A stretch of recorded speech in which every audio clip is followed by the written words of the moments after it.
Inizia tutto da una carta, il folle.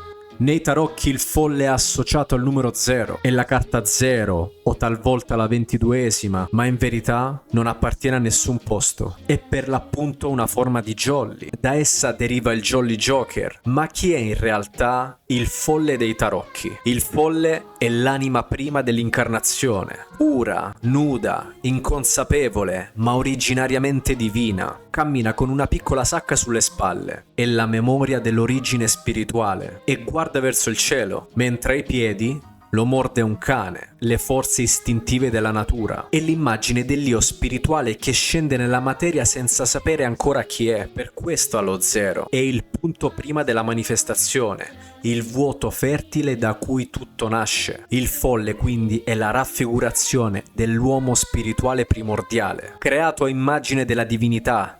Vive in uno stato di spontaneità e sceglie liberamente l'unione con il mondo materiale. È una scelta pura, spontanea, come leggiamo nel corpo ermetico. In lui vediamo l'antropos, l'uomo archetipico. Ti rimando al mio video su cos'è l'uomo. L'uomo nasce come una coscienza celeste che deve incarnarsi e diventare autonoma. Il folle rappresenta questa discesa del sé spirituale nel mondo fisico, l'anima che lascia il regno degli dei e si addentra nella densità terrestre. È il simbolo dell'inizio del cammino evolutivo dell'uomo, quando lo spirito accetta di perdersi per poi ritrovarsi coscientemente. Se ci pensiamo bene, è una follia. L'uomo si stacca dal flusso divino, cristallizzandosi individualmente nel mondo materiale. L'uomo che vediamo oggi. Da qui la leggenda del frutto proibito. L'uomo sceglie di mangiare il frutto della terra, di farne parte, assumendo un'individualità minerale che porta con sé ego e natura inferiore. È il principio del lungo viaggio dell'anima. Lo spirito accetta di cadere per rinascere consapevole. Il cane che lo segue o lo morde rappresenta la natura istintiva, gli impulsi, il corpo astrale, le forze luciferiche o arimaniche che dal basso cercano di ostacolare la sua evoluzione. L'abisso davanti a lui è il mondo fisico, con le sue leggi, le sue limitazioni. Il folle vi si avventura con fiducia, come un iniziato che sa che la caduta è parte della prova. Il folle è l'inizio e la fine del viaggio umano. All'inizio è innocenza inconsapevole, alla fine è libertà consapevole. È lo spirito che attraversa il mondo per ritrovare se stesso, trasformando l'imprudenza in fiducia e la follia in sapienza. Il folle è colui che cade con fede, perché sa che sotto l'abisso c'è sempre la mano dello spirito. Dal folle deriva il jolly, la carta 0 senza appartenenza numerale. Nato nell'800 come carta speciale Eucre.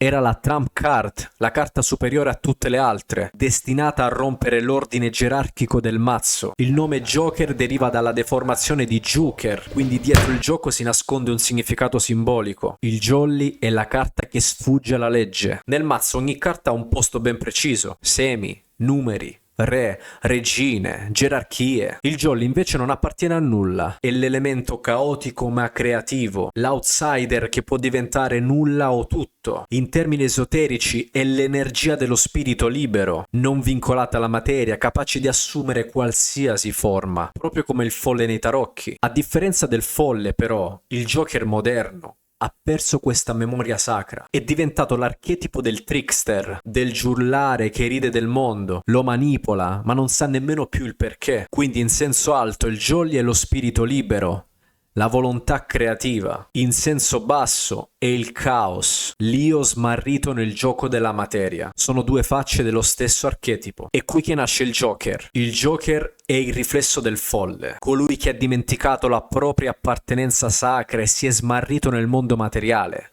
fagocitato dalle forze ostacolatrici arimaniche e luciferiche. È lo spirito che ha dimenticato le proprie origini divine e ride del proprio abisso. È la follia amante del caos, sadica, anarchica, degenerata, una volontà deformata dal fanatismo e dall'ego disgregato. La follia è spesso associata all'aspetto luciferico, il principio devolutivo che si oppone all'ordine e alla verità con un'anarchia cieca. Il caos fisico e la distruzione, invece, derivano dal principio arimanico, la forza che lega l'uomo alla materia, alla ricchezza, alla forma, alla dissoluzione dell'anima. Queste forze attentano all'uomo ogni giorno. Solo l'io, l'essenza spirituale consapevolizzata, può attenuarle o dissolverle. Ed ecco Batman, l'io in evoluzione, l'iniziato interiore, la volontà pura che agisce. Il vero discepolo dello spirito deve discendere consapevolmente nell'ombra, affrontare il mondo arimanico, la paura, la materia. Batman incarna questa discesa. Dopo la morte dei genitori, scende nella caverna interiore e trasforma la paura in forza cosciente. La sofferenza è una grande porta per l'iniziazione. Il trauma risveglia forze interiori che una vita ordinaria non potrebbe fare. La caverna di Batman è la caverna iniziatica, il luogo dove l'io affronta i propri demoni e domina le forze della notte. Il pipistrello diventa simbolo della vittoria sulla paura, bandiera di giustizia e azione nel mondo materiale. Batman è la volontà disciplinata, la volontà purificata dal desiderio, che non combatte per vendetta ma per principio. Il Joker è l'anima senziente e impazzita. Batman è l'anima cosciente in lotta per dominare il mondo inferiore. Sono due aspetti dello stesso io. Il Joker è la follia che tenta l'uomo.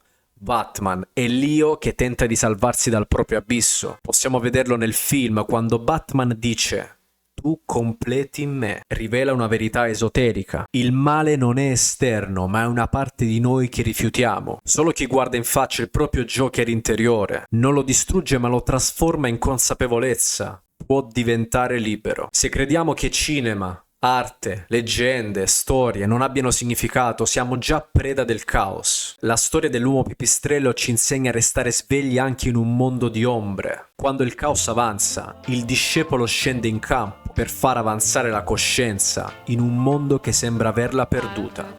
Ti sembro davvero il tipo da fare piani? Lo sai cosa sono? Sono un cane che insegue le macchine. Non saprei che farmene se le prendessi. Ecco, io agisco e basta. La mafia ha dei piani.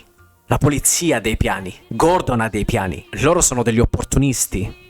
Opportunisti che cercano di controllare i loro piccoli mondi. Io non sono un opportunista. Io cerco di dimostrare agli opportunisti quanto siano patetici i loro tentativi di controllare le cose. Quando ti dico che con la tua ragazza non c'è niente di personale, capisci che ti dico la verità. Guarda che cosa ho fatto a questa città con un po' di benzina e un paio di pallottole.